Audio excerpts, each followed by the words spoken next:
Nuestra relación más importante con el dinero se gesta de los 0 a los 7 años. Hoy en día estamos en la etapa de mayor transición de riqueza de la historia del mundo. Yo no soy lo que tengo. Cuando ya despersonalizas tu identidad de lo que tienes con lo que eres, empieza a haber una necesidad menor de validarte ante todos, pues de lo que tienes y de lo que eres capaz. El criterio de ser dueño no es el criterio de ser el junior que mi papá me resolvía la vida. Una sociedad es como un matrimonio sin amor. La gente piensa que sus decisiones son completamente racionales. En cuestión de dinero, son 90% emocionales y solo 10% racionales. La esperanza de vida, y más ahora con temas de inteligencia artificial y tal, dicen que va a llegar a ser de 100 o de 120 años. Parte de las claves del futuro es la reinvención profesional. En temas de dinero tenemos 4 emociones básicas: el miedo, el orgullo, la envidia y el amor o la trascendencia. ¿Qué estamos preparando de nuestros sucesores en su mentalidad y en sus habilidades para que puedan tomar mejores decisiones a largo plazo?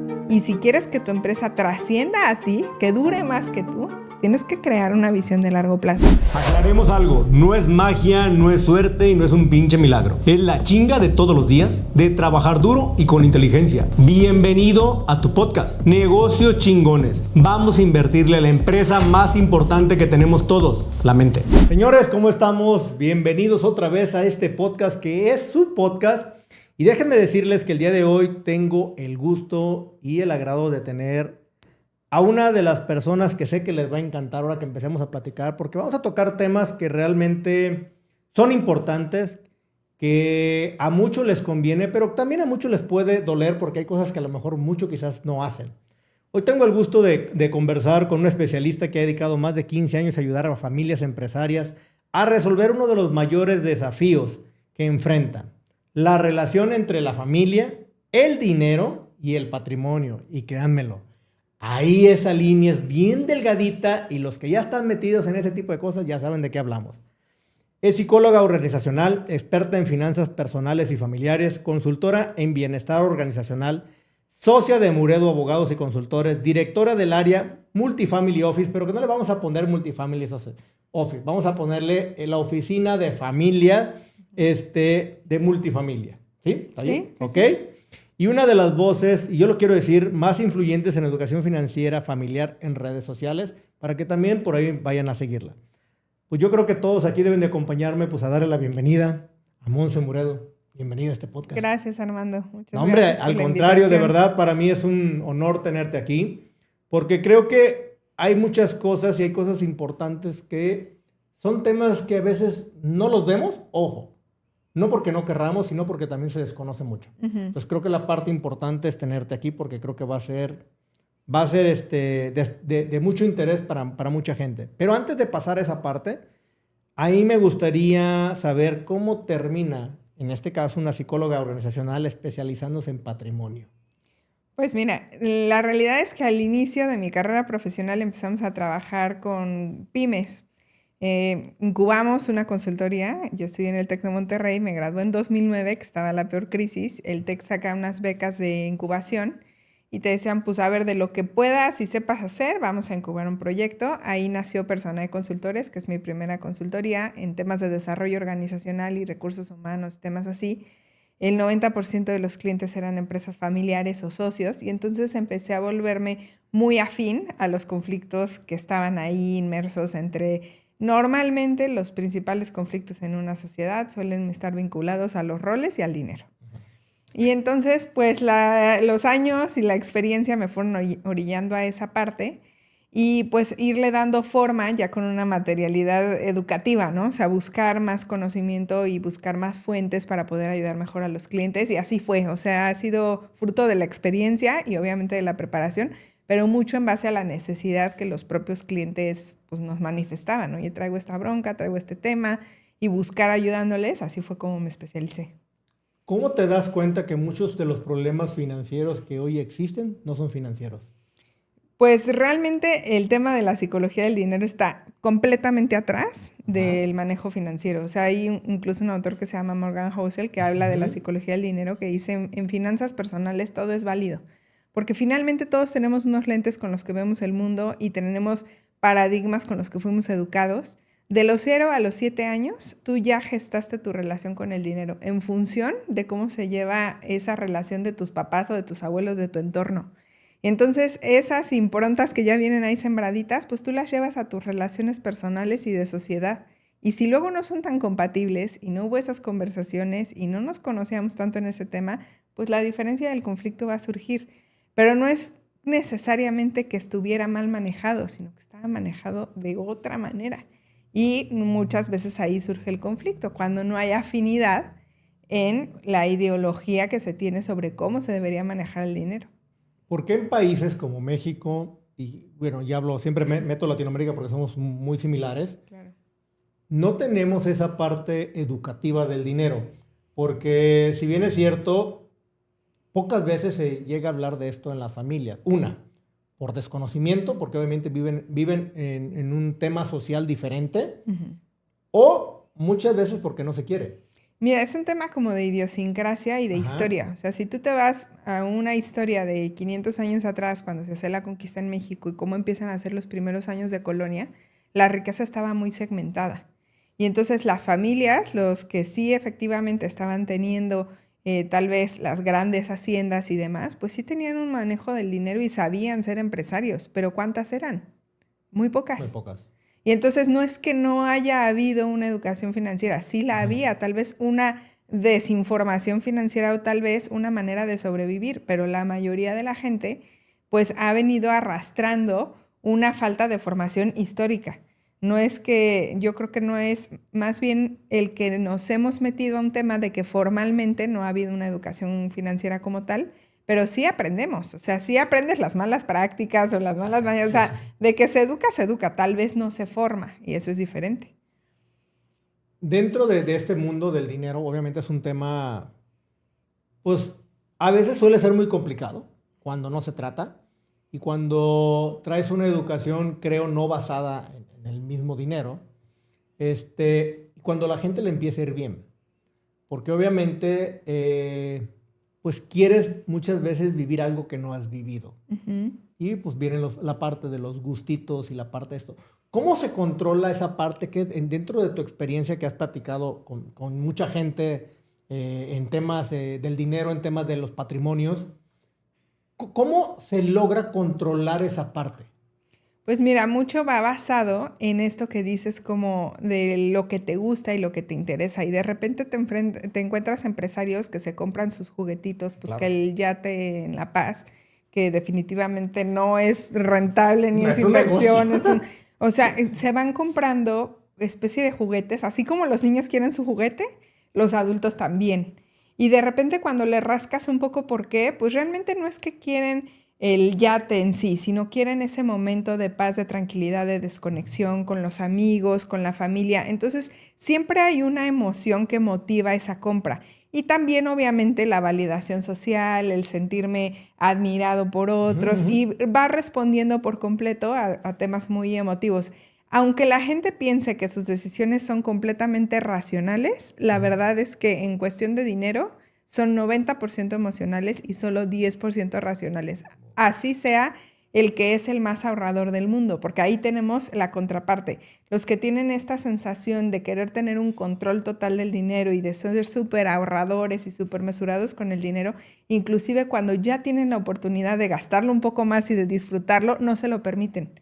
O sea, como dicen, ninguno de los extremos son buenos, Sí. Pero lo que hay que entender es que cuál es la motivación o cuál es la emoción que está detrás. ¿Cuál es mi regalito? Oye, me vengo jodiendo mucho tiempo, pues quiero mi trofeo. Y puede ser que al contrario, haya gente que diga, me voy a poner una friega toda la vida y voy a ser muy disciplinado y no voy a gastar nada y aún teniéndolo, no lo gasten. Pero entonces ahí tienes que ir como hacia cuál es la emoción que está buscando proteger o cuidar o qué es lo que está buscando alcanzar.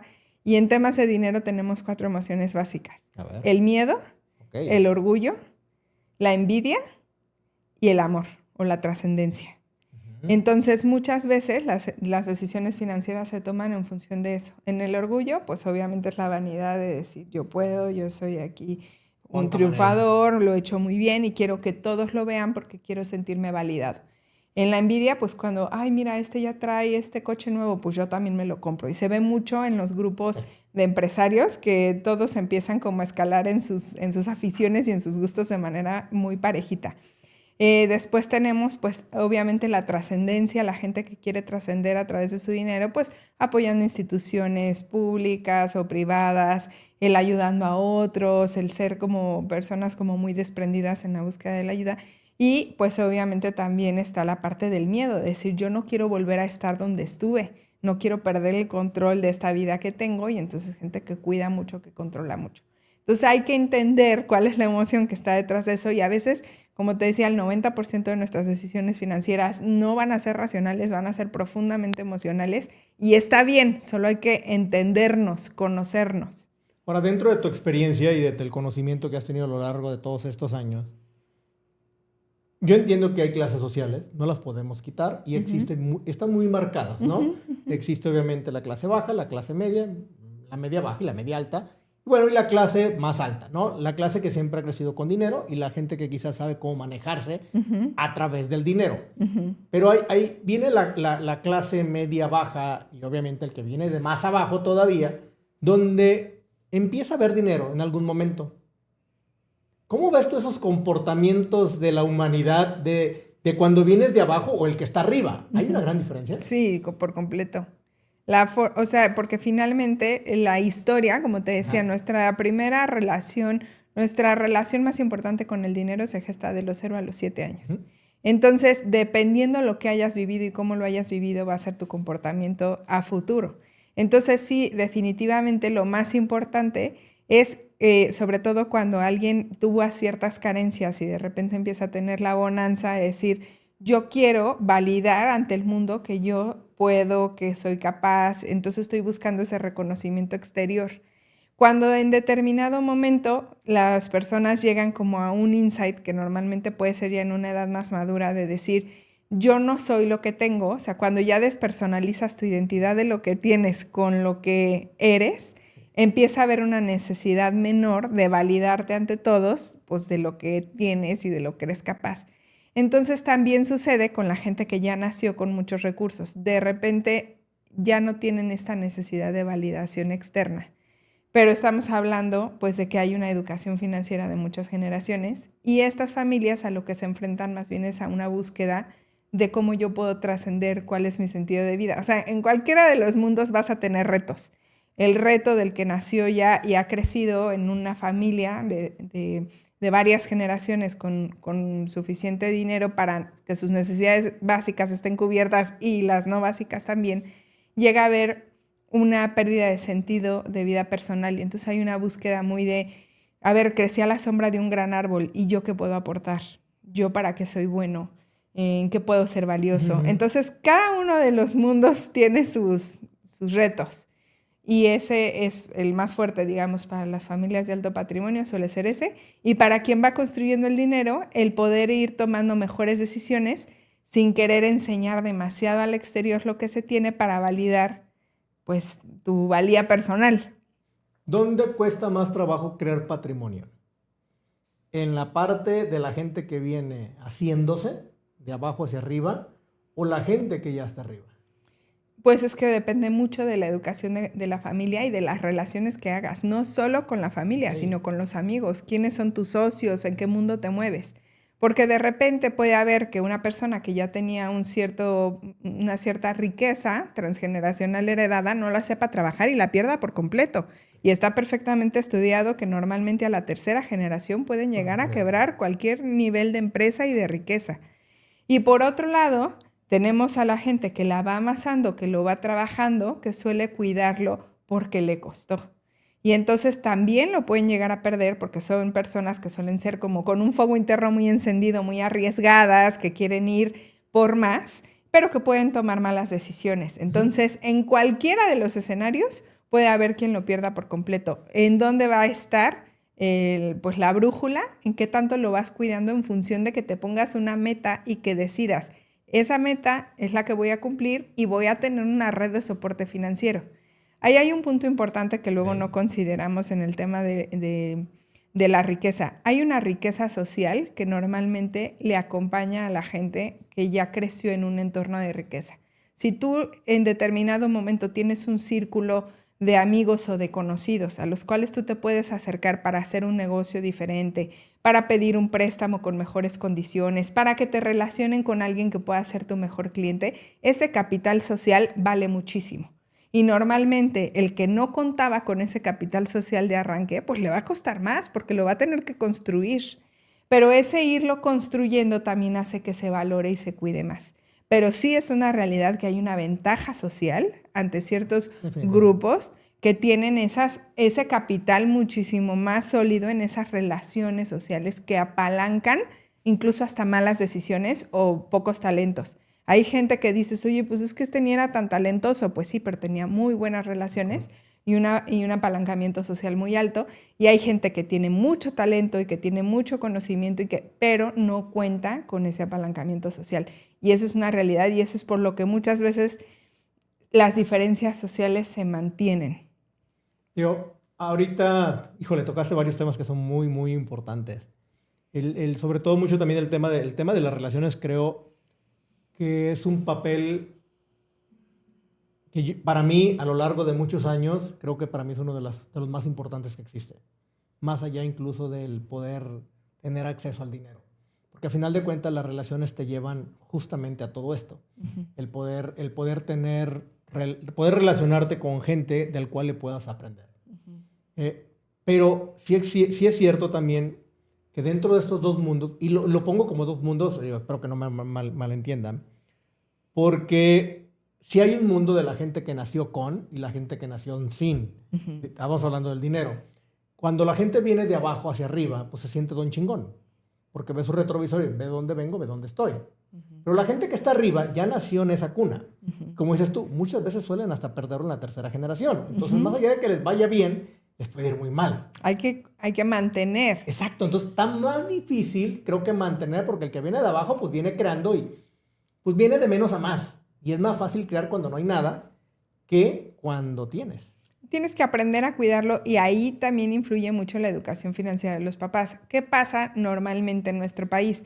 Viene gente de menos a más, tiene sus hijos ya en una plataforma socioeconómica diferente y les quiere ahorrar la experiencia de todo lo que yo ya viví. Yo ya le quiero dar a mis hijos el mundo más fácil y eso está bien porque finalmente los estás poniendo en una plataforma en donde la idea es que de ahí despeguen a más. Lo que pasa es que muchas veces estamos educando generaciones frágiles que no están queriendo tomar riesgos, que no están queriendo tomar ciertas decisiones o que simplemente están cómodos. Y en ese punto es donde la riqueza puede empezar a decrecer. Y entonces tenemos pues empresarios de 60, 70 y 80 años que no se pueden salir de la silla de mando porque desafortunadamente no prepararon a una generación con la personalidad y el carácter para salir adelante. Ya no te digas los conocimientos técnicos, eso los puedes subsanar. Y hoy en día con la inteligencia artificial, mucho mejor. El tema es el carácter, el temple, la visión, la capacidad de tomar decisiones que si no se formó en un buen momento, pues ya el querer dejar a tu heredero de 60 años, ya pues, o sea, no está tan fácil. Y hoy en día estamos en la etapa de mayor transición de riqueza de la historia del mundo. ¿Cómo? A ver, los baby boomers están haciendo una transferencia de riqueza hacia los millennials y centennials. Los baby boomers es la generación más rica que ha existido. Se generó más riqueza en esa época que ninguna otra. Consecuencia de los gloriosos años 20 de Estados Unidos, de muchas etapas de transición y crecimiento de los años 50, etcétera. En esas generaciones en las que se gestó el trabajo, en los años 50 en Estados Unidos lo vemos muy obvio después de la Segunda Guerra Mundial, empieza a haber un boom económico en el que había mucha clase media, por decirlo así, empieza a haber muchos empresarios y esos mismos modelos se replican en Latinoamérica y demás. Si esas generaciones baby boomers no hacen una buena transferencia de riqueza, y no solo de riqueza financiera, sino riqueza intelectual, riqueza social, riqueza cultural, las generaciones que van a recibir ese recurso es muy probable que en menos de 2 generaciones lo hayan perdido todo. A ver, acabas de decir, y te voy a tener tantito ahí, porque acabas de decir algo que es muy importante y el otro día también lo escuché. No me acuerdo dónde lo leí, pero justo lo estaba viendo. Y se hablaba que el promedio hoy del baby boomer cuando quiere pasar su dinero, quiere heredar su dinero, normalmente estamos acostumbrados que hasta que fallezca. Sí, la bronca es que el señor hoy, su promedio de vida, estamos en los 80 años, y el hijo ya tiene 70. Claro. Entonces, cuando se lo das al hijo, el hijo ya no está en su prime. Entonces el hijo dice, oye, ya mis 70 años, compadre, pues ya ¿qué voy a hacer? 60 años, ¿ya qué hago? Entonces ya viene la generación de los nietos Exacto. que están en los 40. Y entonces ahí tiene que haber una intencionalidad en la transmisión de riqueza. Y es por esto que en tu pregunta de inicio, a ver, ¿dónde está más difícil sostener la riqueza? ¿Si en el que la hereda y la tiene que seguir trabajando o en el que la crea? Y el punto aquí es que muchos baby boomers se están tardando en trasladarla en las edades en las que estas generaciones tienen el mayor potencial de seguir creando más. Entonces, siempre tiene que haber como esta planeación de a ver qué es lo que le voy a heredar y en qué momento a mis hijos para que lo trabajen más y lo crezcan. O quiero ser aquí el patriarca, el señor feudal, que sea el único que tome decisiones por siempre y lo que terminan haciendo es asfixiando la creatividad y el potencial de las generaciones que están abajo.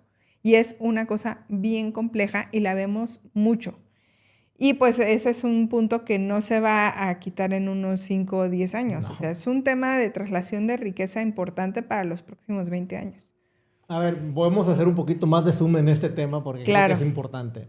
Y es el tema de trasladar la riqueza, obviamente a generaciones más jóvenes, ¿no? Que hoy son... Y me quiero basar mucho, bueno, no basar mucho, pero creo que hay un caso muy específico, quizás mucha gente ha visto una serie que se llama La de Sucesión, que es una que está en HBO, para el que la quiera ir a ver, por favor vayan a verla. Justamente es de una familia muy adinerada, donde el señor no quiere soltar el control. Claro. Y tienen sus hijos, pero cuando va a pasar la sucesión, la va a hacer... resulta que no la pasa y él sigue queriendo tener el control. Entonces llega a tal grado que hay que entender que todos tenemos un ciclo de quizás de nuestro prime, vamos a ponerle así, donde obviamente tú estás al 100% en todo lo que llegue a pasar en tu negocio. ¿En qué punto? En generar nuevas condiciones, en obviamente tener una visión acorde al momento y no perder ese momento. Entonces, ¿tú cómo trabajas? Porque aquí es donde quiero, es una pregunta ya personal contigo. ¿Cómo trabajarías tú, cómo trabajas tú con este tipo de familias que quieren acercarse a ti y decir, oye, a ver, tengo este negocio. ¿Cómo le hago? Vamos a ponerme, bueno, no tengo 60 años, pero voy a poner que yo tengo 60 años y tengo mi hijo que tiene 30, ¿no? Vamos a poner 32, 33. Yo digo, oye, a ver, tengo este negocio, he creado este patrimonio. Monse, ¿qué me recomiendas? Mira, lo primero que hacemos es obviamente entrevistar a este fundador, entender qué es lo que lo ha motivado. Normalmente cuando hay una necesidad de control importante es porque hay ciertos miedos. Entonces hay que entender qué miedos son y buscar mitigarlos con políticas, con renta vitalicia. Muchas veces no quieren perder el ingreso, está mal diseñada la forma en la que cobran. Entonces dicen, si dejo... pues el control de la empresa, cuando es una empresa pyme, pensándolo así, pues yo de qué voy a cobrar, si yo toda mi vida he cobrado de la empresa y he comprado mi patrimonio con el dinero que he sacado de la empresa. Entonces hay que ver cómo está estructurada la parte legal de su empresa, la parte de cómo obtiene sus propios recursos, porque no todos los empresarios han generado un patrimonio pasivo paralelo a su negocio. Viéndolo o no, pues sí, ya lo tienes, cómo lo tienes, y después entrevistamos a todos los que pueden llegar a ser los herederos para identificar el potencial de cada uno, si les interesa, para empezar, porque hay unos que dicen, no, papá, viendo cómo viviste tu vida, a mí no me interesa vivirla así y ya me dedico a otras cosas. Y hay empresas que se han tardado mucho en hacer esa sucesión y cuando voltean a ver a quién van a poner al frente, ya tienen una carrera profesional desarrollada aparte, un proyecto aparte y ya no les interesa. O no dan el ancho. O no dan el ancho. Entonces, primero tenemos que identificar todo el patrimonio que tiene el empresario, cuál es su perfil también, cómo ha trabajado con su gente, qué rol tiene en la empresa y luego entrevistar a todos los potenciales herederos y ver de qué manera los vamos a anclar al negocio para que quieran permanecer ahí, si es que nos conviene que permanezcan, o hacer un esquema patrimonial en el que sabes que no se van a meter en la empresa, se van a quedar solo en el consejo y también, aunque se vayan a quedar solo en el consejo, hay que formarlos como consejeros, porque el criterio de consejo, el criterio de ser dueño, no es el criterio de ser el junior que mi papá me resolvía la vida. Hay que saber tomar decisiones y hay que ver qué tan preparados están. Entonces, eso es una parte inicial. Hacemos un mapa patrimonial integral, pero también un mapa familiar. Hacemos una especie de genograma, como un organigrama, pero de la familia, inclusive pues para ver quién no está involucrado en la empresa, pero que recibe beneficios económicos de la empresa, cubrir sus riesgos, sus necesidades. Entonces, es todo una metodología que normalmente, dependiendo del tamaño de la empresa, puede ir de 3 meses a 6 meses en entender todo el mapa y ya después le hacemos sugerencias de cómo se debe hacer esa transferencia. ¿Cómo trabajas con la cabeza el dueño, que por lo regular suelen ser controladores? Mucho. Y normalmente llegamos a ellos no por ellos mismos. Algunos sí, nos buscan en directo, pero más bien identificamos que en la generación de los hijos suele haber alguien que lo llamamos el reformador, que es el que está como un poco inquieto por cómo están dándose las cosas. Normalmente no es el primogénito, porque el primogénito ya está sentado en la silla del sucesor, ¿no? Pero llega a haber alguien que no está tan cómodo con las reglas y es quien nos busca. Y entonces dice, aquí hay un tema, me gustaría también el dueño. Normalmente hay un fenómeno en esta figura del empresario baby boomer, que la veo que se repite mucho, es estas generaciones que han gestado mucho de su negocio a través de un gran esfuerzo, un gran talento y también unas circunstancias favorecedoras que se dieron en los años 90, por decirlo así. Y sí llega a haber un decir, yo no me pienso ir de aquí porque mi identidad es mi empresa. O sea, mi empresa es mi hijo, soy yo, somos uno mismo. Entonces, lograr sacar de la empresa a veces al fundador es casi pues quitarle un miembro, o sea, decirle, te voy a cortar un brazo porque hay una identidad muy apegada. Entonces, lo que buscamos es hacer una transición hacia un rol más pasivo, pero que siga habiendo una implicación.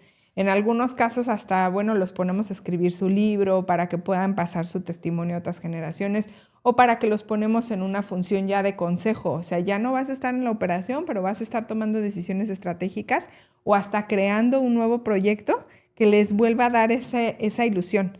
La verdad es que la esperanza de vida, y más ahora con temas de inteligencia artificial y tal, dicen que va a llegar a ser de 100 o de 120 años.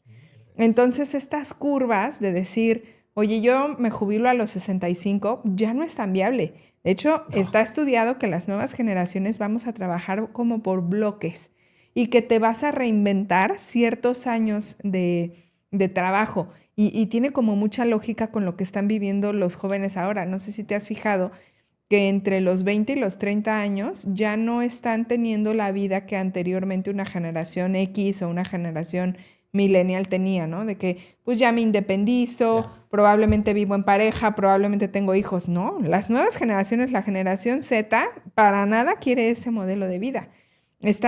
Digamos que entre los 20 y los 30 años hay como una prolongación de la juventud, adolescencia, y eso va a generar que también la paternidad llegue a estar entre los finales de los 30 y los 40, y entonces la vida profesional se va a extender ya de forma natural a los 70 u 80 años. Entonces, definitivamente parte de las claves del futuro es la reinvención profesional. Habilidades. ¿Qué nuevas habilidades vas a tener y cómo vas a reinventarte tú y cómo vas a reinventar la empresa? Los ciclos de empresa van a ser mucho más cortos por la misma innovación. Sí, si te va ganando el mismo sistema, está yendo tan rápido que es imposible que los periodos de vida incluso de un negocio suelen ser tan largos si no innovas. Exacto. Ya todos los periodos van a ser más cortos y van a requerir mucha más innovación. Pero para poder innovar, ¿qué necesitas? Flujo de efectivo muchas veces, apalancamiento, creatividad, ver nuevas oportunidades de negocio. Entonces, esa es la urgencia que tenemos hacia las nuevas generaciones.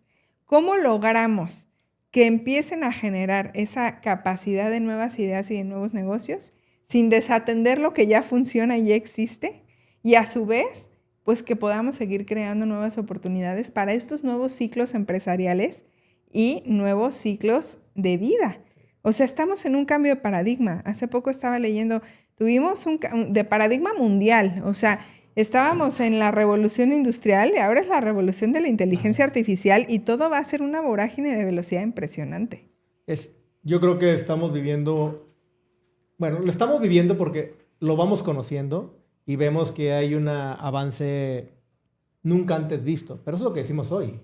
No sé qué pase mañana. Mañana vamos a hacer la inteligencia artificial. Vaya, o sea, eso ya no es nada. Imagínate lo que estamos avanzando el día de hoy. Me preocupan varias cosas, porque a pesar de que avanzamos mucho y que realmente los que trabajamos con inteligencia artificial y la aprovechamos de cierta manera, nos ayuda en lo personal para negocios, también en la parte personal, si lo sabes utilizar. Pero más allá de eso, al final de cuentas, hay cosas que no cambian. Uh-huh. Y te voy a poner el caso. Hoy yo creo que hay mucha gente o hay mucho chavo que está pensando, voy a hacer mi empresa.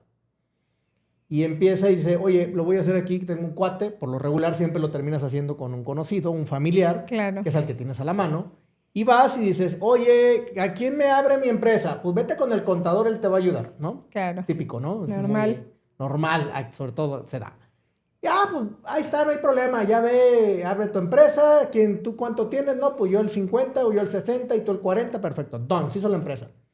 Les va tan bien que a lo largo de los años no tenemos en México, voy a hablar ahorita así de México, no tenemos el orden, no tenemos no tenemos el conocimiento de que una empresa tiene una estructura, no nada más allá de lo que es una contabilidad o una parte financiera, sino también hay una parte corporativa que hay que saber llevar, como por ejemplo las juntas de consejo, las actas de asamblea, tus libros, que normalmente me atrevo a decir la mayoría no tienen. No tienen, claro. No tienen y no hacen ni actas de asamblea, ¿estamos de acuerdo? Sí, no sí, existen. Sí, no. O sea, ¿cuál acta de asamblea? ¿Cómo? O sea, lleva 15 años la empresa y tiene la primera acta, nomás han dado poderes, pero sigue siendo la misma acta, sin una acta de asamblea, sin nada. Sí. ¿Cómo trabajas tú con este tipo de empresas? Porque nacieron de nada y de repente se convirtieron en, oye, qué gran negocio, compadre. Claro. Ahora sí, oye, qué bien le pegaron, tienen un gran negocio. Te voy a poner un caso específico. Yo tengo muchos amigos de transporte que normalmente empezaron siendo choferes. Hoy en día tienen 200 camiones. Ya no es una empresa X. Ya es una empresa de un gran valor. Pero dicen, oye, necesito a alguien. A ver, Monse, ven conmigo.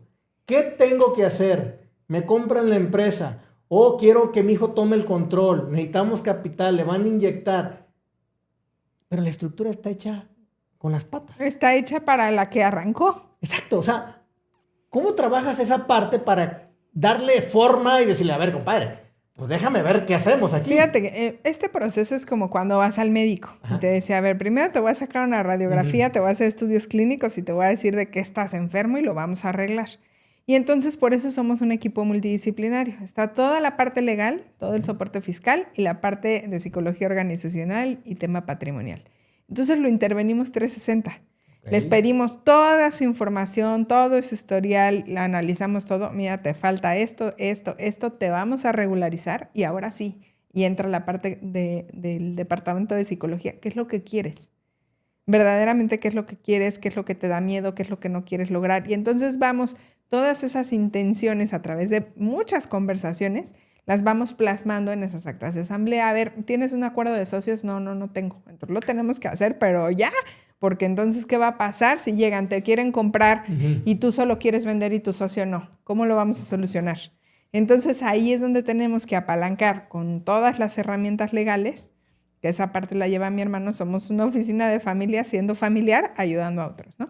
Entonces, toda la parte legal la resolvemos, la contenemos y le damos solución. Trabajamos con diferentes notarías, con estructuras también en el extranjero, lo que el cliente necesite, porque muchos ya están haciendo pues inversiones en Estados Unidos, en Sudamérica. Entonces hay que apalancarlo todo bien.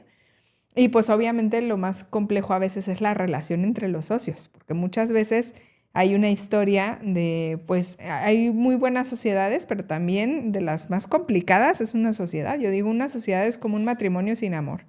Porque no estás enamorado, o sea, pero tengo que estar ahí, tienes que estar ahí y hay un compromiso y hay un patrimonio compartido, igualito que en un matrimonio. Pero entonces, ¿cómo lo vamos a negociar? ¿Cómo lo vamos a hablar? ¿Cuáles son las rutas de salida? Si a mí ya no me interesa, si ya no me emociona esta empresa, ¿cómo lo vamos a resolver? Y ahí es donde entran los acuerdos de socios o los acuerdos familiares, si es empresa familiar. Ok. a ver, voy a seguir en este tema porque Sí, créeme lo claro. que es un gran tema. Claro. Y creo que hay mucha gente que no tiene una estructura bien creada. Y Ujú. creo que me atrevo a decir de las pymes que ya facturan bien, ya incluso queriendo brincar al siguiente nivel, ya fase 3, fase 4, no tienen una estructura corporativa. Ujú. Voy a hablar, sí, o sea, no, siguen teniendo su estructura como si fuera La la miscelánea. miscelánea, Sí, cuando el changarro sí, cuando lo sí, arrancaron. sí. Y creo que sí es importante que la gente tenga que ver esto porque las empresas van cambiando también. Todo evoluciona, las empresas también evolucionan. Claro. Y que tienen que saber también que si alguien, por ejemplo, el mismo caso de la persona que tocaba ahorita, que no es un caso, pero bueno, lo puse de ejemplo, ¿no? Vamos a poner, oye, me quieren comprar parte de mi empresa, ¿cómo le hago? ¿Cómo genero una estructura? Él también, que sepan que hay diferentes tipos de acciones, que no es nomás la acción del fundador, que pueden crearse Serie B, estructuras que pueda con haber cosas otras. completamente diferentes, Claro. sin que tengan que ceder el control de la empresa. Sí. Es correcto, ¿no? Sí, totalmente. Y en esa parte también hay que identificar cuáles son los riesgos de hacerlo de una manera o de hacerlo de otra. Y finalmente, si no han llevado una administración bien, pues muchas veces el empresario va metiendo sus gastos personales a la empresa. Y entonces la contabilidad no está limpia, por decirlo así. Es correcto. Incluso si te la quieren comprar y te piden para hacer un due diligence, órale, pásame tus estados de resultados. Pues es que los tienes completamente, es que le metías gasto para tener un menor impacto fiscal, le metías gastos personales, entonces ya tu empresa va a valer menos porque la utilidad va a estar, o sea, sí, claro, cuando a ti te toca en cierta medida hacer crecer la empresa, pues quieres reportar tal vez una utilidad más pequeña, pues porque quieres pagar menos impuestos o quieres hacer alguna eficiencia fiscal. Pero cuando ya la quieres vender, pues obviamente tienes que mostrar la realidad. Y entonces el voy a vender mi empresa no es de un día a otro. O sea, tienes que haber hecho una preparación o si ya te llegó la oferta y no tienes toda esa preparación o no lo tienes todo muy formal, pues tienes que poner las reglas claras, tienes que limpiar tu contabilidad para poderle mostrar al potencial comprador pues una empresa con números reales, porque muchas veces no está el número real. Cosas que pasan también, los empresarios no se asignan un sueldo, aunque desarrollan muchas funciones, en algunas etapas tempranas, pues por evidente estrategia, ¿no? Pero pasan los años y entonces tú te convertiste en un techo de cristal, porque si lo que tú te pagabas, que era un sueldo X, pues es el más alto de la organización, pues ya te convertiste en un techo de cristal y no te estás trayendo talento altamente capacitado. O si en determinado momento estabas pensando que quieres pues adquirir un nuevo socio, hay gente que piensa que su crecimiento solo puede ser a través de socios. Muchas veces te conviene más un financiamiento externo de un banco o de alguna otra índole en lugar de modificar todo tu capital accionario. Entonces hay muchas alternativas. Lo importante es evaluar qué es lo que quiere y para qué quiere lo que quiere. Sí, porque si lo quieres para echártelo, ¿dónde está el crecimiento? ¿Dónde vas a crear más patrimonio? Y digo, aquí voy a meterme mucho más a la empresa familiar. Tú lo comentaste, y porque obviamente el índice estadístico es demasiado alto que la tercera generación suele perder los negocios. No sé por qué. ¿Tú qué has visto? ¿Qué patrones ves ahí? ¿Por qué se Porque pueden lo llegar pierden. a perder? Normalmente va porque no hubo una educación de trabajo. O sea, ya hubo de disfrute, pero no de trabajo. Y otro porque ya no hay una identificación con la visión del negocio. Como que ya no hay este cariño hacia la actividad y no está institucionalizada la empresa. Porque aunque yo ya no me quisiera dedicar a lo mismo, si la empresa está institucionalizada y hay gente que la opera y es perfectamente rentable y yo puedo acceder a una silla de consejo y entonces comportarme como un dueño y ya está, pues la empresa podría trascender más fácil. Pero normalmente la manejan como si fuera una pymesota, aunque ya sea una empresa grande, y cuando quitas esta figura central, que es el fundador, que es el controlador, que es el que lleva todo, es una silla demasiado grande que llenar. O sea, ya no es que contrates a una persona, es que necesitas 4 o 5 con perfiles diferentes. Entonces, tiene esta planeación de la sucesión, no puede empezar en un año antes de ya, es que ya me voy a quitar de aquí de la silla y lo voy a dejar. Tengo que preparar a una generación. Por eso la visión de las empresas que verdaderamente trascienden generaciones tienen visiones de 100 años. ¿Cómo nos vemos en 100 años como grupo? ¿qué vamos a estar haciendo? ¿Cómo se viene el mundo? ¿Qué estamos preparando de nuestros sucesores en su mentalidad y en sus habilidades para que puedan tomar mejores decisiones a largo plazo? Pero en México tenemos decisiones cortoplacistas. Y esto también tiene una causa histórica. O sea, aprendimos que muchas cosas cambian muy rápido y entonces que tienes que tener esta visión de sacar el máximo potencial en el menor plazo posible. Pero si logramos aprender de las grandes empresas que trascienden en Europa, por ejemplo, hay empresas de 300 años y la familia sigue siendo la principal tenedora. Entonces, ¿cuál es el punto allí? Que los prepararon con visión de largo plazo, a diversificar el negocio, a manejar el patrimonio de la familia separado de la empresa, porque la empresa es parte del patrimonio, pero no es todo el patrimonio. Entonces aquí la pregunta es, ¿cuál es tu visión? Y si tú como fundador no logras transmitir una visión, pues hacerte de un consejo que te ayude a construirla, porque no vas a ser eterno. Eso es lo único que puedes estar seguro. Y si quieres que tu empresa trascienda a ti, que dure más que tú, pues tienes que crear una visión de largo plazo y subir gente al barco que te ayude a sostener esa visión. A lo largo de lo que tú has visto de empresas familiares, ¿cómo generamos hijos con hambre y no juniors para llevar tu negocio? Definitivamente con roles y asignaciones reales, responsabilidad. Si no le das una responsabilidad y la única responsabilidad es el disfrute, pues lo estás deformando, le estás haciendo un daño. Pero muchas veces les queremos asignar responsabilidades menores, pues porque, ay, pobre, no quiero que viva lo mismo que yo, no quiero que se ofusque, es que tiene otros proyectos, tiene otros sueños, y entonces los vamos minimizando. Y es esta figura del efecto Pigmalión. Como tú ves a la gente, la terminas transformando. Si tú ves a tu hijo como que no, pobrecito, yo no quiero que pase lo que yo pasé, le voy a exigir menos, o que cumpla sus propios sueños, sus proyectos. Muchos cometen el error de darles fondos sin fondo, o sea, fondo perdido, para que hagan sus emprendimientos. Muchas veces sin la guía y el acompañamiento de cómo hacerlo para que salgan bien las cosas. Si solo te entrego el dinero y no te digo, ok, vamos a hacer un plan de negocio, muéstrame una proyección, cómo lo vas a estar manejando, incluso hasta te exijo que me lo pagues de vuelta. Y con una tasa que sea muy competitiva, o muy favorecida para ti, pero que lo pagues de vuelta. Porque entonces no se genera este sentimiento de responsabilidad y generaste un junior, alguien que solo sabe disfrutar, pero que no sabe tomar decisiones. ¿Cuál es la plática incómoda que sueles tener con una empresa familiar? Cuando identificamos que efectivamente no hicieron este trabajo de formación real de los sucesores y los tienen en una perspectiva de, no, pues es que mi hijo es lo máximo y nos damos cuenta que no tiene las tablas. Eso es de lo más difícil, porque para el papá normalmente o la mamá pues es como un fracaso personal, cuesta mucho trabajo, cuesta verlo, y ese momento es muy duro. Es decir, no cuenta con las habilidades, las competencias o simplemente no le interesa. ¿Qué vamos a hacer? ¿Cuál es el segundo plan? Madres, ahí es un buen golpe. Sí. Porque te llevan un baño de realidad completamente. Muy duro. Incluso hasta nos toca en ocasiones en las que el sistema familiar está desordenado y los hijos no son respetuosos o no tratan bien a los papás. Y ahí también nos toca pues reordenar un poco el sistema, decir, hay una ley que siempre seguimos, que es la ley de la jerarquía. O sea, aunque los papás hayan sido tan generosos que les hayan querido donar a sus hijos, por ejemplo, en una empresa en la que son 4 hijos y el papá, y entonces en lugar de él mantener el mando por muchos años, desde muy jovencitos, 18 o 20 años, les cedió el control, 20% cada uno, y yo soy igual que ustedes. Son de las empresas que luego llegan a tener más problemas, porque se perdió la jerarquía.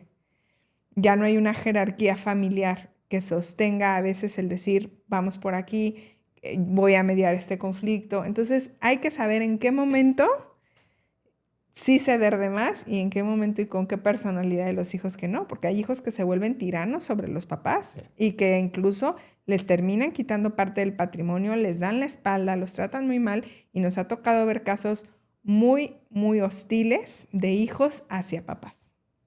Está canijo. Muy canijo. Muy canijo, porque decir, ay, canijo, mi propio hijo. Y se da bastante, porque en determinado momento tenemos que considerar que los hijos a veces se rodean de influencias externas, que pueden ser la pareja, los amigos, Siempre va a pasar. Siempre pasan cosas. Hay otros temas importantes que se dan en el sistema familiar, las envidias entre hermanos. Si desde chiquitos no los enseñaron a compartir, a validar el trabajo del otro y así, suele haber también pues, muchos temas de envidia, de celo, y pues porque él gana esto y yo esto y todos deberíamos estar igual. Y entonces como que sí llega a haber ahí muchos temas también luego entre hermanos. La relación de los hermanos en la empresa es compleja. ¿Cómo crear las bases para que esto no pase? Me refiero, estamos llenos de pymes, 87% son pymes. Pymes. O sea, son los que generan el mayor empleo, lo que más mueve la economía, son pymes. Sí. Pero me atrevo a decir, sin temor quizás a equivocarme, que casi 90%, 85% de las pymes no están institucionalizadas. No han generado un orden de institucionalizar su propia empresa con miras hacia el futuro. Uh-huh. ¿Por qué? Porque para muchos no deja de ser, pues, una empresa que paga tu calidad de vida. Claro. ¿Sí? Y dice, sí, me está yendo muy bien y probablemente un golpe de suerte y te va mucho mejor, ¿sí? ¿Cómo trabajar la parte institucional de una empresa? Ya ni siquiera irme a una parte corporativa. O sea, oye, tengo que generar bases para que esta empresa, si tú mañana no estás, viva. Sí, que persista. Uh-huh. A ver, aquí el punto importante también es identificar cuándo estás siendo autoempleado. Hay muchos empresarios que piensan que son empresarios y son autoempleados en realidad, porque no tienen un sistema que le dé soporte a su empresa. Y la mayoría. Y entonces definitivamente está la empresa montada en palitos chinos. Lo primero es que tengas un adecuado mapeo del talento de la empresa. ¿Qué se necesita para seguir operando? Y que tal vez en una curva de crecimiento de la empresa logres identificar que la empresa opere cuando tú te vas de vacaciones sin problema. Hay muchos empresarios que piensan, es que como con cierto orgullo, es que la empresa no funciona sin mí, soy absolutamente indispensable. Y no se dan cuenta que ellos mismos son el cáncer de la empresa porque no han dejado crecer a nadie, no han dejado desarrollar talento. Entonces el primer paso es que tú entre 10 y 15 años de tu negocio tengas tu mano derecha, que si tú te puedes ir 2 o 3 meses de vacaciones, está perfecto, que lo pienses así. Uh-huh. Después pensar que tengas una estructura, ya obviamente muchos empiezan como persona física, ahora como reciclo, después como persona física y empiezan a hacer esta evolución. Si quieres tener una empresa institucional, pues trasladarte a ser una persona moral. Generar tus actas de asamblea. Si tienes socios, pues que te reúnas con tus socios y que verdaderamente tomen decisiones estratégicas. Que construyas una visión. Y construir una visión de 5 a 10 años. Si quieres pensar en 20 y 100 años es demasiado, ¿no? Construir una visión de crecimiento. Y sobre todo tener una contabilidad limpia para que puedas medir, ¿estoy ganando o no estoy ganando dinero? Porque si no, solo la estoy drenando y esto es mi autoempleo y es válido decir, a ver, esta empresa me da de comer y paga mi estilo de vida y con esto estoy feliz. Pero entonces no pretendas tener una empresa que va a tener una sucesión, porque esa empresa se va a acabar el día que se acabe el señor Margarito, que es el que hace absolutamente todo y que tiene todo en su control. Y ahí se va a acabar esa empresa. Ahora, no sé, danos 3 puntos, 5 puntos que tú consideres que pueden ser importantes para planear una sucesión. Y eso te lo pido, o sea, esa es mía, o sea, fíjense bien. Yo llevo 28 años trabajando. Y realmente nunca he pensado en una sucesión. Digo, obviamente no tengo mis 60 años, pero creo que tampoco tienes que esperarte mucho tiempo en poder planear una sucesión. Tengo hijos en universidad, dices, oye, probablemente, y a uno le gusta, al otro no. Claro. Ok, probablemente pueda ser un buen candidato a, pero no sé si pueda ser el candidato. ¿Estamos? ¿Qué puntos deberían de considerar las personas para empezar a planear una sucesión? Hay que identificar, primero que nada, cuál es el tamaño de la empresa y qué es lo que ha logrado generar. Porque hay empresas que si tú piensas, oye, es que yo quiero que mi hijo, mis 2 hijos, mis 3 hijos entren a trabajar conmigo y tal vez dices, no da. Ajá. Entonces, eso es el primer paso, como hacer un mapeo de tu empresa y decir, ¿en qué punto estoy? ¿A qué punto la quiero llevar? Y también empezar a construir paralelamente otro proyecto que te motive y te ilusione. Porque muchas veces, aunque tengas todo clarísimo, institucionalizado, gobierno corporativo y todo, si tú no tienes otro proyecto a lo cual dedicarle tu energía, tu talento y tu tiempo, no se van. Entonces sí es importante empezar a crear esta identidad adicional. ¿A qué le voy a dedicar mi tiempo? ¿En cómo me voy a enfocar?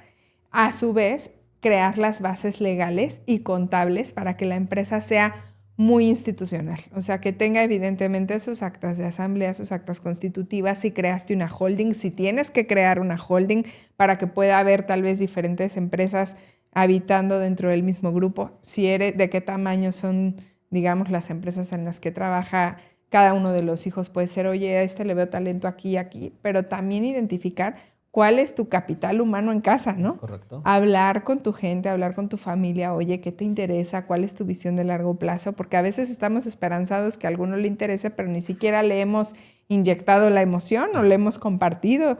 Traerlos los veranos a los hijos, oye, ayúdame en este proyecto, vamos a hacer esto. Y en una de esas se hace una alianza bien bonita y las siguientes generaciones están aportando creatividad, frescura, innovación. Y lo que muchas veces pasa es que les matamos ese entusiasmo como, no, eso ya lo hicimos, no funciona. Hay que estar abiertos a la innovación, a las nuevas cosas. Entonces podríamos pensar en 3 cosas. 1, sacarle una foto a tus empresas y saber claramente y con mucha honestidad qué es lo que tengo. 2, crear una visión hacia dónde quiero ir yo personalmente como empresario, pero también hacia dónde quiero que mi empresa crezca. Y 3, hacer un inventario de todos tus capitales, tu capital humano, tu capital social, tu capital intelectual, tu capital financiero. Hablaste de gobierno corporativo. ¿Cuándo sugieres que debe de meterse un gobierno corporativo dentro de una organización?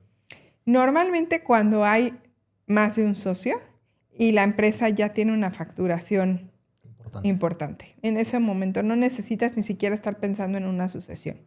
Hay que poner orden y hay que poner control porque muchas veces se vienen los malos entendidos, las diferencias entre socios y demás porque no hay esa institucionalización, porque no hay esa claridad. Entonces, cuando hay más de un socio, evidentemente, y ya hay una facturación que pueda representar algún conflicto, es el momento de hacerlo. Es el momento ahí.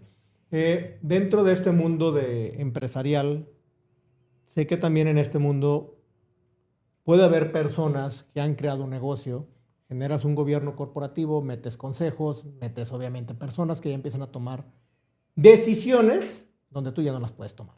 Pues tal vez puedes primero. Tomarla, pero obviamente hay un consejo que te vota y va a sugerir también y te da otra perspectiva. Eso es lo que más duele. Lo que más duele, de lo que es lo que puede pasar, que eso muchas veces, yo siempre he dicho, cuando estamos metidos es más fácil ver el negocio del vecino y opinar del negocio del vecino que de tu propio negocio. Claro. Porque tú estás cegado, no ves muchas cosas por estar metido dentro del mismo negocio. Claro. Entonces, siempre creo que sí es muy bueno que alguien más te diga, oye. Y puedes en alguna primera etapa tener un consejo consultivo. No necesitas hacer un consejo de administración. Un consejo consultivo en el que tú los invitas pero no tienen una responsabilidad legal sobre la empresa. Ya un consejo de administración, pues normalmente ya lo tienen empresas que los socios ya son muy sólidos o que están buscando también incluso en algunos casos pues ya tener inversión extranjera, inversión de bolsa, etcétera. Y muchas empresas les da temor el tema del consejo de administración porque efectivamente pierden el control. El fundador pues puede tener su participación, pero ya no tienes el control total de la empresa. Dentro de este juego empresarial corporativo, ¿qué papel juegan los seguros? Pues es un punto clave, sobre todo en temas de sucesión, y a nivel patrimonial, es la base de la protección. Si tuvieras una pirámide de los niveles de riesgo que existe en cualquier empresa, un empresario al tener una empresa tiene el nivel más alto de riesgo. ¿En cómo está vinculado el riesgo? En función del rendimiento. ¿Dónde tú puedes obtener una mayor ganancia? ¿En una empresa? Entonces, definitivamente está vinculado a un mayor riesgo. Hay muchas variables que influyen en eso. Entonces, cuando tenemos un empresario que tiene mucho capital de riesgo en sus empresas o todo su capital de riesgo, a lo que deberíamos buscar una diversificación es a justo lo contrario. ¿Qué es lo más estable o que me puede dar mayor seguridad?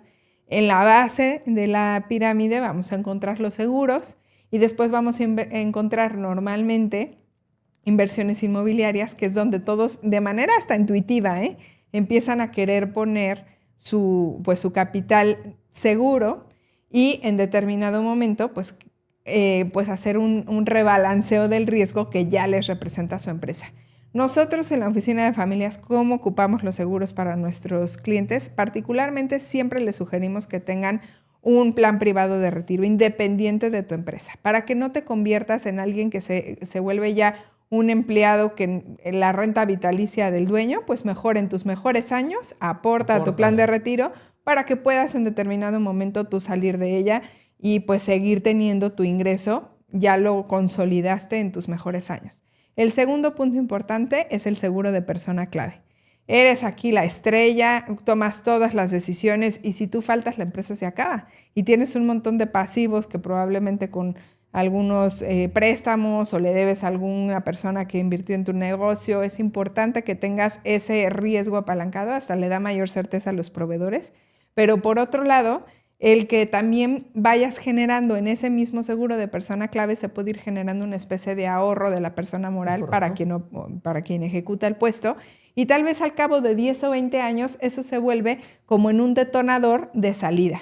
Lo utilizamos mucho para eso. A ver, tú estás ya en tus 50 años, te vas a ir dentro de 10 años, vamos a empezar a generarte un ahorro ahí que esté seguro en renta fija, que te esté dando por lo menos la inflación de rendimiento. Si tú falleces, esa suma asegurada entra a la empresa y solventa riesgos. Y si no, que es lo que esperamos, tú te vas a llevar ese dinero para un nuevo proyecto o para una nueva inversión. Ese tipo de seguros también lo ocupamos mucho para los sucesores, que luego no se quieren ir a trabajar a la empresa porque tal vez el sueldo, pues me pagas lo mismo que lo que me pagarían allá, prefiero aprender en otro lado. Entonces les generamos una especie de bono de retención. Vente a trabajar aquí a la empresa de la familia, quédate aquí 10 años y en 10 años vas a tener este bono si hiciste un buen trabajo. Y obviamente que la empresa te pueda dar las prestaciones mínimas que le darías a un empleado de alto nivel, un seguro de gastos médicos mayores, que tengas asegurados todos los bienes de la empresa. Pero a nivel patrimonial, esos serían 3 básicos que yo les diría que es la empresa debería podértelos pagar si efectivamente tienes una empresa sólida, ¿no? Que tengas tu plan de retiro bien estructurado para que te genere tu renta vitalicia pasiva, el seguro de persona clave y en algunos casos estructuramos los seguros intersocios, que es si alguno de los socios llega a faltar, pues que tengan la liquidez, ya sea para pagarle la parte correspondiente a los deudos o pues para algún crecimiento del negocio. ¿Cuál es el mejor legado que tú has visto que ha dejado una familia? Pues es que el legado implica todo y yo creo que lo que más admiro de las empresas familiares es el legado cultural, emocional y de capital de trabajo que dejan para una ciudad. O sea, verdaderamente si tú eres un buen empresario estás llamado a generar riqueza para la sociedad, no solo para ti. Entonces, cuando ves a las familias que viven del sueño de un fundador, a mí me pone la piel chinita. Digo, qué bonito. Muchos de nuestros clientes nos invitan a sus cenas de fin de año, nos hacen parte como de sus momentos especiales y ver lo que han logrado a través de un proyecto, de un sueño personal, de disciplina y de trabajo y verlo impactado en todas las familias que se benefician de eso es un regalo. Ese es un legado bonito. Muy bonito. Yo creo que ese es, alguien que trabaja para tener también un impacto social es muy loable. Y creo que es algo muy... De hecho, justamente la semana pasada tuvimos aquí un gran invitado que tiene un gran legado. Está dejando algo muy bueno para la sociedad. Y creo que esa es la parte que más impacta. Pero no todos son así. No. Entendemos el punto. No siempre es así. Cuando no hay una estructura, obviamente, y hay una empresa, pues obviamente el conflicto suele surgir. Claro. Y en ese momento quizás te llamen. Pero ya está la bronca. Ya está la bronca, están en llamas en ese momento. ¿Qué tal se ponen ahora sí los costos? Mira, nuestro trabajo ideal siempre es la prevención. Es como el médico, ¿no? Es mejor que vayas antes. Pero muchas veces llegamos ya que el conflicto está encendidísimo. Y pues obviamente ya ahí hay muchos temas de litigio y hay otras cosas que hay que sostener. Pero lo que nos damos cuenta en común que detonó ese conflicto muchas suele ver la falta de alineación de expectativas. Muchas veces es que alguien espera algo que no comunicó bien a la otra parte de cómo lo quería, cuándo lo quería, para qué lo quería y entonces suele haber esa explosión. Incluso hace algunos años hubo un caso de una familia de Monterrey, un video muy famoso de todo que esto que le robaste a tu mamá. Y sí, o sea, sí, claro, sí. Y eso muchas veces está vinculado hasta en una emoción súper vieja de que cuando éramos niños casi, ¿no?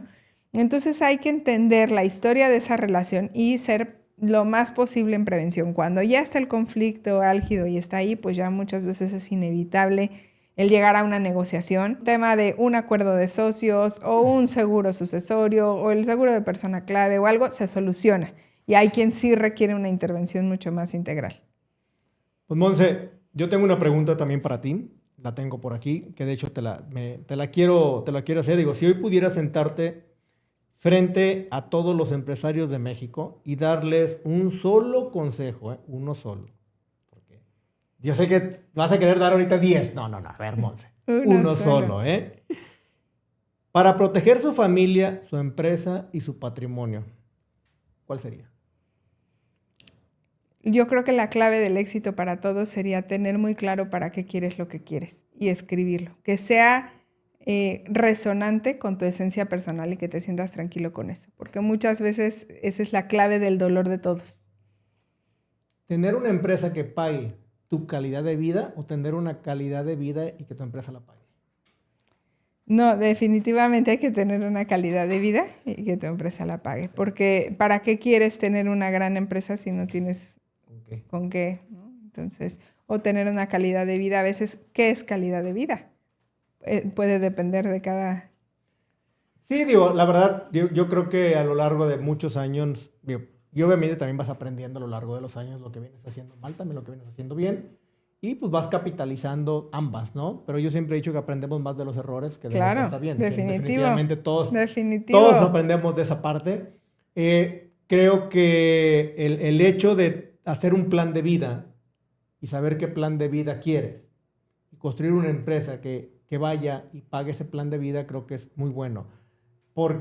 Pero si yo no hago un plan de vida y hago una empresa y la empresa le parece bien, entonces mi plan de vida va a ir creciendo. No hay alcance. No, y en determinado momento, si tú no tienes un plan de vida, todas las empresas tienen un plan de mercadotecnia y ese va a ser tu plan de vida. Exactamente. Pues Monse, yo quiero agradecerte. Digo, no sé, ya llevamos más de una hora, creo que se nos fue. Fíjate, nada más, Mira. Sin querer se fue.